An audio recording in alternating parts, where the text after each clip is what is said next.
So thank you so much for being here. I'm so glad to have you for us to do the talk together. So the reason I chose this title of my inner self and me, when Jenny attended the class yesterday, she was saying, as women, we grow up, we think every time, especially when women have children, they're always like ready to go take their kids to mommy and me this. And she said, but what happens to you when you come to like a certain point in your life when your kids are older or you don't have younger kids anymore?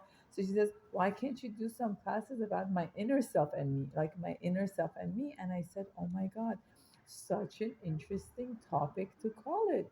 That is so true. And I got to thinking about how, in the Western world, when you live here, there's like always this thing about midlife crisis. Like when people turn 40 or 50, they go through this midlife crisis. It's like you see people suddenly being one way and they change their path to that way. They were like going to school and working, they drop everything and they start working on their hobby. Or they were not religious, they decide to become religious. They were religious, they stopped being religious. There's like so many changes that happens for people at 40. So I said, that's ironic. I wonder why. What happens in that age group?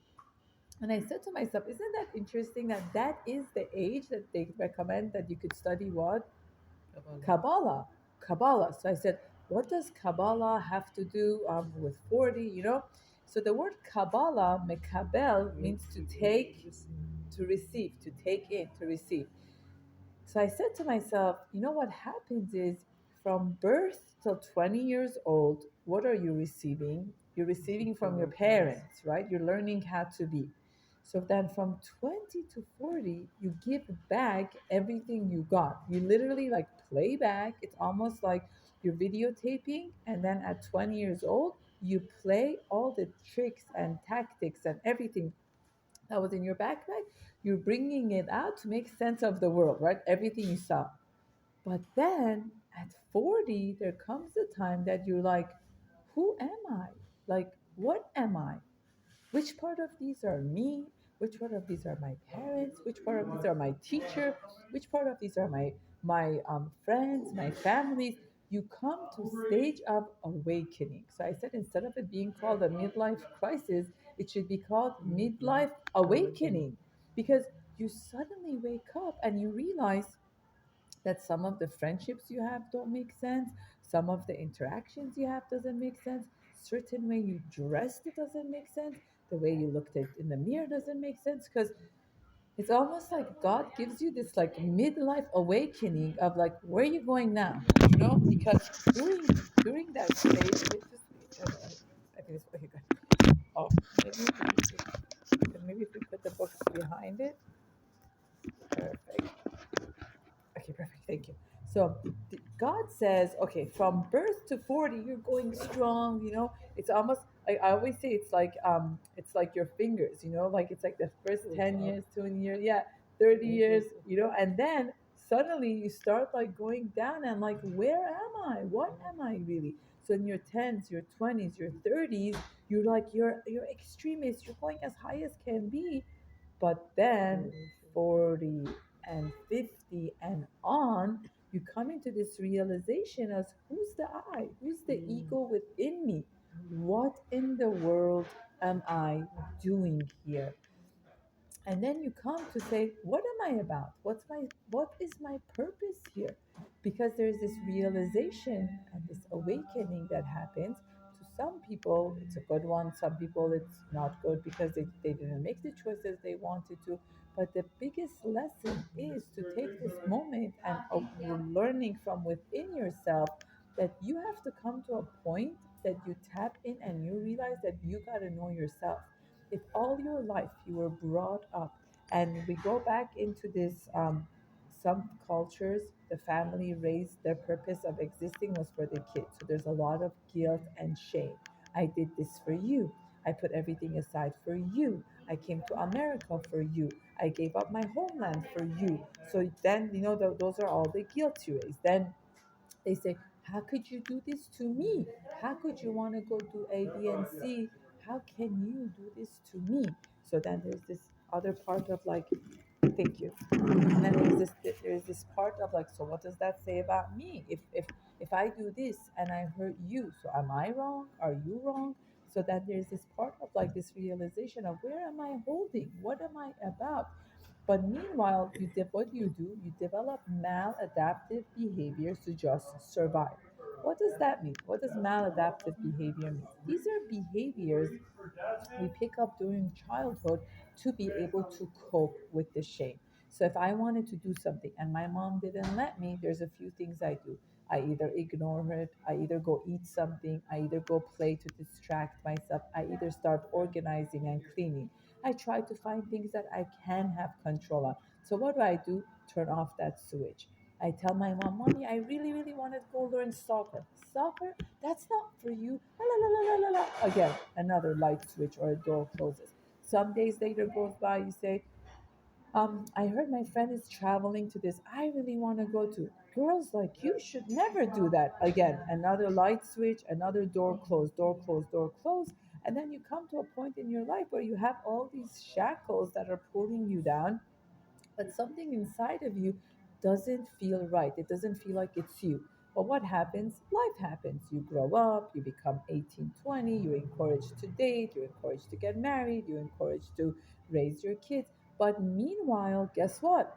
All of these passions, all of these excitements, all of these characters, all of these attributes are what? Hanging on you. They're there. And you realize these things are not fulfilling you, having the husband, having the kids, you feel like there's something else you need to do. And whenever you speak to people that are like not emotionally on that maturity level, what do they tell you? What else do you want from life? What else do you? But what you want from life is not this. There's something deeper that's not fulfilling that emotional empath part of your inner self, because you see life being much more than that. So what some parents might do is like when they're younger and they have the sensitive kids or the talkative kids, which is what I was, growing up. My parents used to always tell me, you're too sensitive. بهم میگفتن نازک نارنجی تو بیش از حد فقط حساسی, like you're a bit overly sensitive. So I used to think maybe it's a problem. Or they would say, why do you talk so much? Or they would say, why aren't you good at school? So I grew up thinking those are my identity. But as I got older, I realized, no, those were their perception of me. That was not my identity. Those were their perception, their understanding of who they think I am. But what you think I am is not who I am. Those are your perception of me. It's not who I am on the inside. So the more you get to a point of realizing that I am not your mindset of me, I am me and the choices I make. You can have your opinions of me. I can think I'm a fun mom. You can think I'm a careless mom. I can think I'm a creative mom because I do arts and projects. And the next person comes and says, what are you doing to this living room? Again, I hold respect for you being organized. And I also hold space for me being me. So then another interesting concept with this is that we come into this world not to, our role that God gives us is not to come into this world to please everyone else. What does God want from us? To be a vessel for him, To be a vessel for him, and to also be a bring vessel. and bring his kedusha. So beautiful. Not only to be a vessel for Him, but also to utilize the attributes and the talents He's given me personally to bring more light into the world. My attributes and talents are different than yours, yours are different than mine, and we all have our own talent and challenge. I always tell my kids, and when my kids say I'm so bad at this, I say, you know what? We all have chisronot. This is what it's called in Hebrew. Like it's almost like shortcoming and challenges. And we all have our good attributes. We all have different kinds. All of us are not the same. And the blessing comes when you're able to be aware of both of them and feel okay about it. That these are the things that to me comes easily, and these are the things that to me are more challenging. For me, for instance, home taking care of the home and washing dishes is not my area of expertise. Like it's like I love cooking, I love hosting, but the cleanup is something that to me is more, you know, some women that like get so excited when they're able to like organize their kitchen, And we always attract the Ezer Kenegdo, a helper, the opposite of you. My husband is the opposite. To him, it comes very naturally. By name, he's just very organized, clean. Like before he even makes the food, he's already thinking about cleaning it up. So God really like creates this attraction, which logic doesn't make sense, but it's the differences that brings people together. And the healthiness happens when we're able to create space, acceptance, and grow from it instead of attacking each other. The pain happens when we're trying to change each other. But the reality is, we have to know we attracted each other because we are different. Because if we were both the same, so many things would never happen. So I went to this shiur. Hold on, silence again. I went to this shiur last week about the map of the mind. About the chokhmah, bina, da'at, and our understanding and mindset. And I had the most fascinating chidush. Like I had the most interesting idea that like came to me. I said, how there's the chokhmah, bina, and da'at, right? Chokhmah is considered as wisdom. Wisdom is like factual information of wisdom that you have. Chacham. The person is chacham, right? Chacham is different than the one that acts it out. So the chokhmah is just not, it's like the wisdom you idea. gain, right? So I said to myself, chokhmah is what is like the first year of a life when a baby is born, because human beings, can you bring a chair for her? Chokhmah, chokhmah, like, so, okay. So I was saying chokhmah, bina, and dad. Chokhmah, bina, dad. So chokhmah, bina, and dad. If you think about it, the chokhmah, the that which is considered the wisdom, the chokhmah is like what you gain the first year of life. So from the time you are born until 1 years old. Human beings, unlike animals, are the most incapable. When a donkey, a camel, a cow, a horse, the minute they're born, as soon as they're born, what can they do? They could get up and go, get up and survive, right? Even if the mother is not there, that animal can live and survive and be fine. But what about humans? What happens if the baby is born and you leave it? They can't survive. The baby cannot survive. So the baby, the human being, is the most dependent on the caregiver. Dependent. And it doesn't even matter who's the biological mother, as long as she has one caregiver, someone like Moshe Rabbeinu. Moshe Rabbeinu, when he was born, he went and up to, they say, some opinions say up to 2 years old, Moshe was with the mother. And then at two, Moshe took him to Batya's house because Moshe was being breastfed. But what's interesting is we have to know that mother is not necessarily who gave birth to you. It's the person who takes care of you, who loves you, who spends time with you. So the first year would be chokhmah, right? So the next year would be what? Bina. So chokhmah is wisdom. So you're born to this mother. So life is all about now, how does this mother give you the wisdom of life? Happy children are not necessarily children that have food, clothes, and shelter. What's wisdom? Wisdom is from the eyes. It's the way the mother looks at you. It's the way the mother makes you feel like it's gonna be okay. Sometimes you see babies that are homelesses in the street, but they turn out to be very good people. Why? Because even though the mother had no money, even though the mother didn't have everything she needed, but when she would, even the babies in the Holocaust, they didn't have money. But that wisdom of life, the mother gave to the baby by the way the mother looked at the baby. So the first year, we could compare it to chokhmah. And Erickson calls it to trust versus mistrust. So the first year of your life, you realize, can I trust this world or not? It's very powerful. The next year, which we did the second year, I said it's like Bina. Bina is what? Understanding. So the second year of life, Bina is like درک کردن. فهم درک کردن. So at 2 years old, now what happens? At two, you're finally starting to walk, right? You're starting to walk, you're starting to touch, you're starting. So what happens? You have either parents encourage you, they encourage you Go out and understand the world. Go out and figure out the world. Or a parent can come and tell you, don't, sit down, don't break, don't touch, don't do. So that affects your mindset. Can I understand this world or can I not? So at 2 years old, that's when you realize, is this world a safe world where it's going to be understanding or not? So at two, because a lot of times people think, it's just a child, doesn't understand.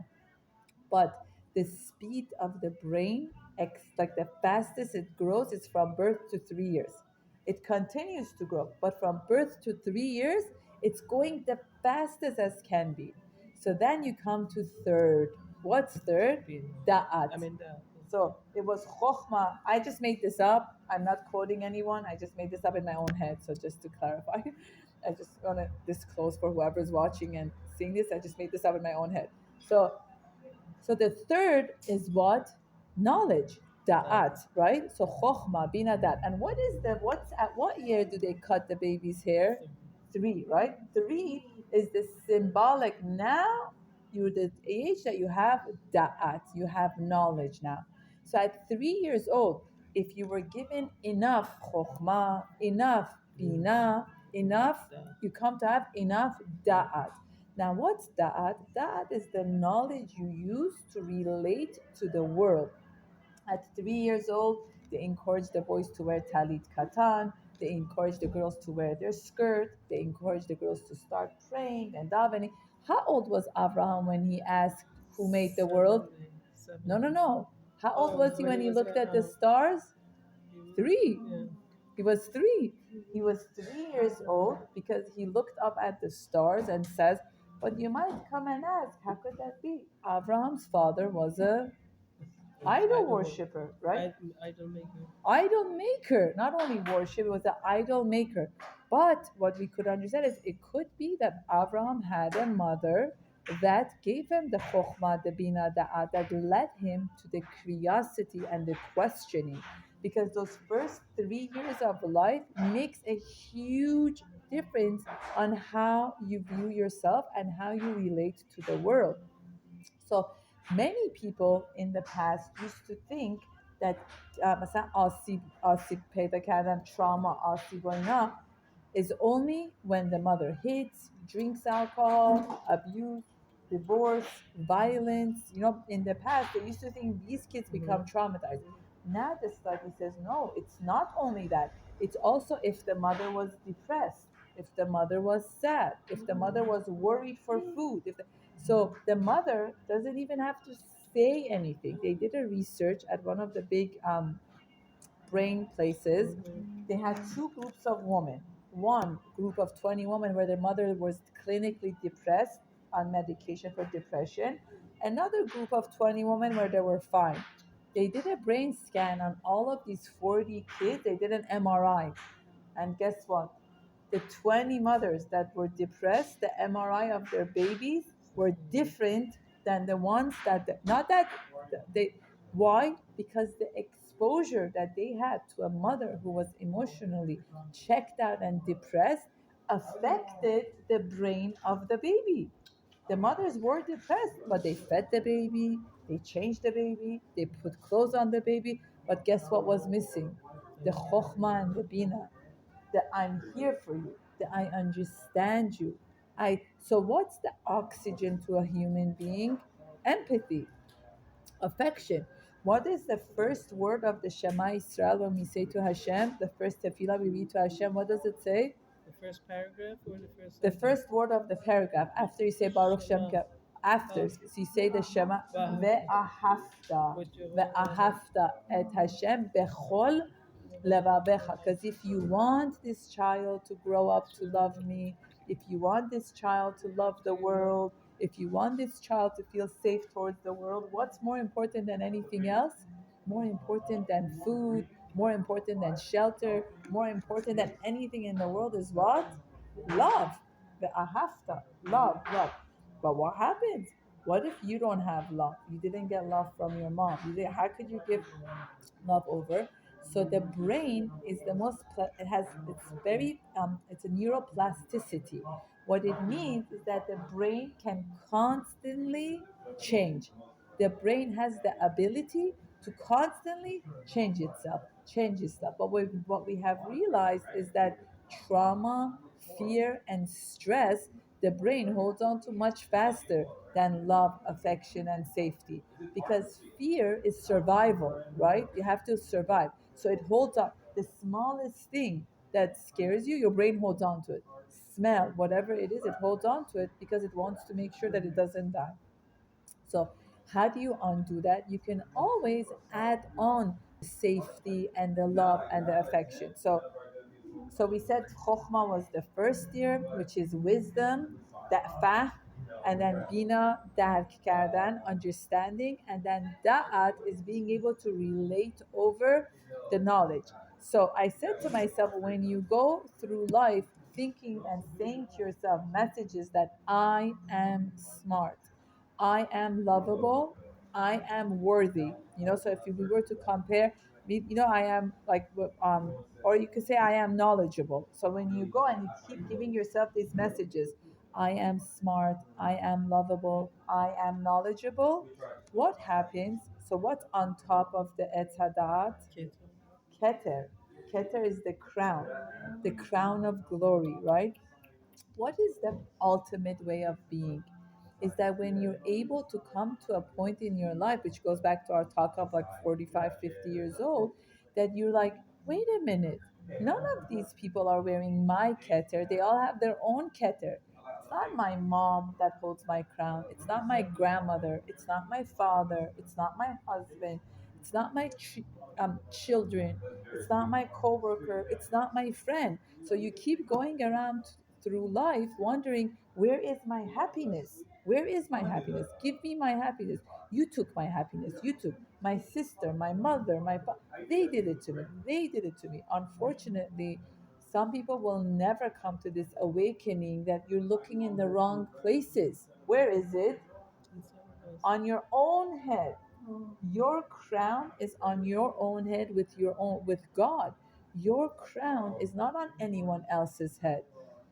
Some people are lucky enough that they come to a point in life and they say, something about my life is not making sense and I need more than this. Like, I need more in my life than this.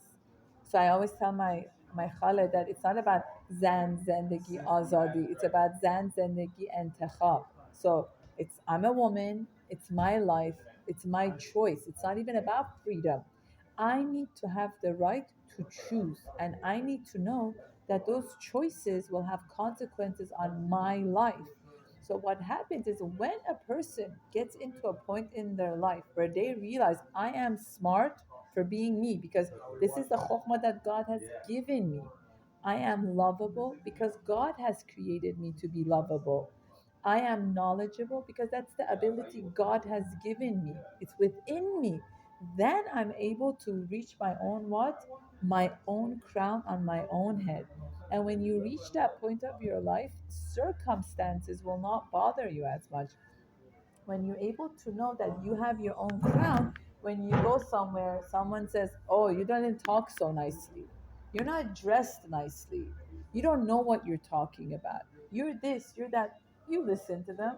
You say, okay, that's your opinion. I call it the Maya look. I have a second cousin. Her name is Maya. If you watch this video, I'm dedicating it to you two again. She really walks around and says, so what? Like, really, she has this look on her face. You can tell her the worst thing, the worst. She'll look at you and say, okay. Like, she could be very dressed to go to a party, and you tell her, I really don't think that looks nice. She'll look at you and she says, okay, you can have that right. Doesn't mean she's gonna go change it. Doesn't mean she's not gonna go to the party. That's why? Because who's holding her crown? Who's holding it? She's holding She has her crown with God. She says, my value, my self worth, my importance is on who? myself. On me. Are there going to be people in the world who put you down? Are there going to be mean people in the world to you? Are there going to be people who are not going to be nice to you? Yes. Can you change that? No. I always tell my kids, even with Cain and Hevel, they were the first brothers God ever created. What did Cain do to the other one? One was the jealous of the other, and what did the other one do? Kill it. Killed him. Killed him. Imagine Cain and Keva, one killed the other one.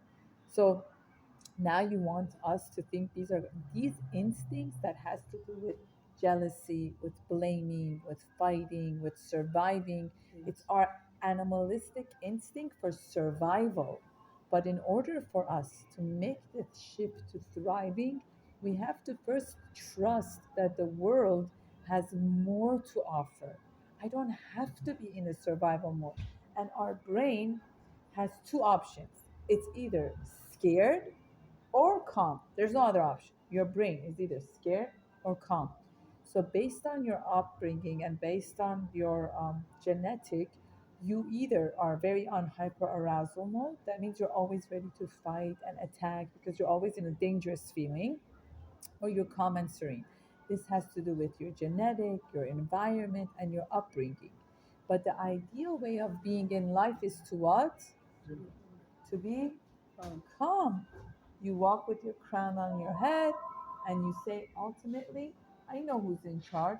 God is in charge. Whatever is going to happen, I feel safe and protected. But if you were brought up, so the ultimate way of being is not about being in a fight or flight mode and attacking and defending.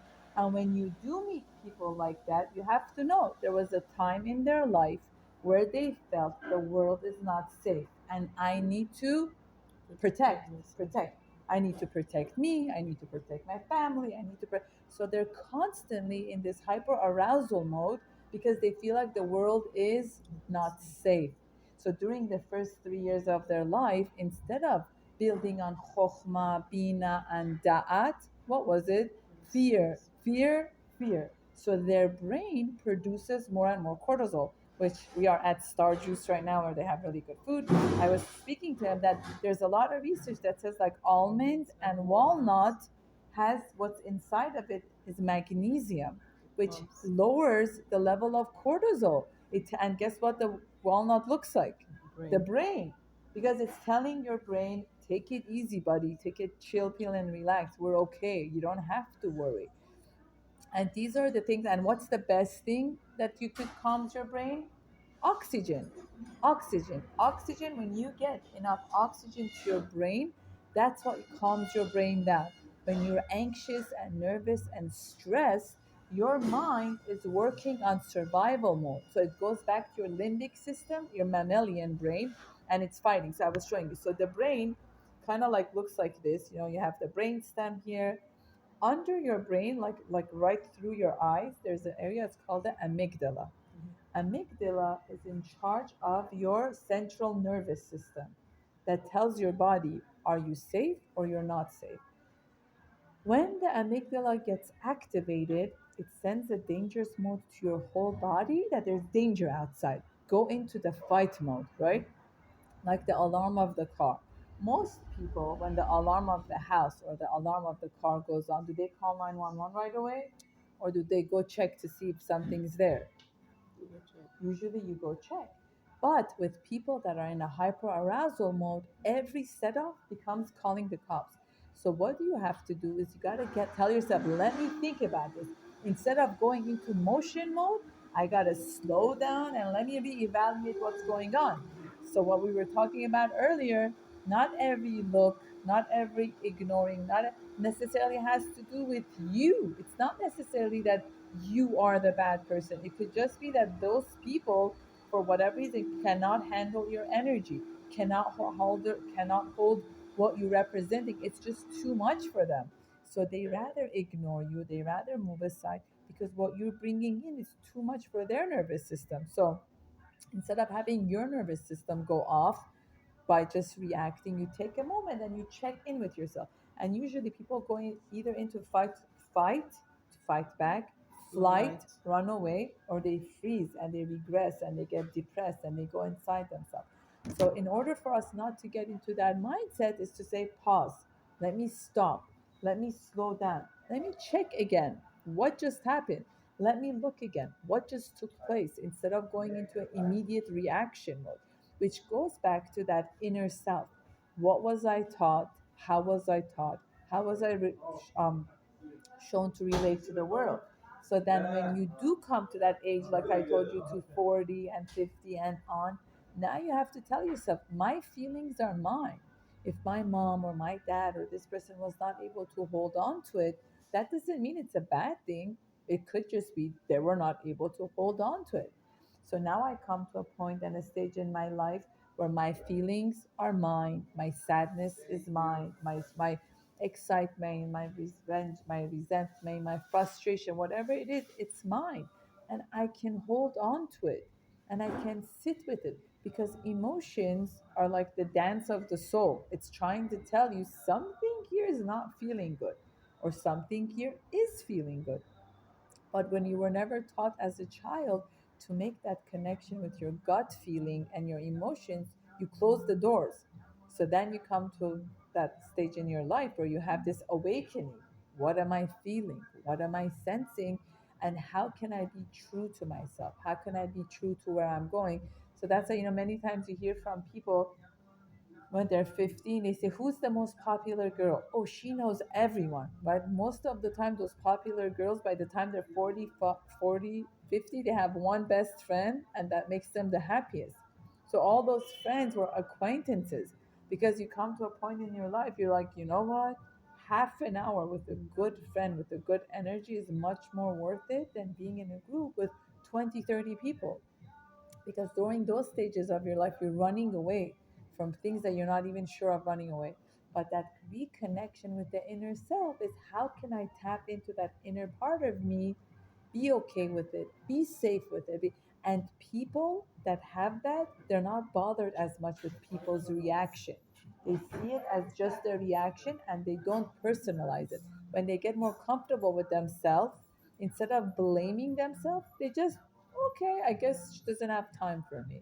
And this could be husband, spouse, children. The more comfortable you become with yourself, you don't put so much expectation of your self-worth on other people. You're able to make a choice and you don't depend it on other people. So that was our portion for today. Thank you so much for listening. We'll be back with the second part.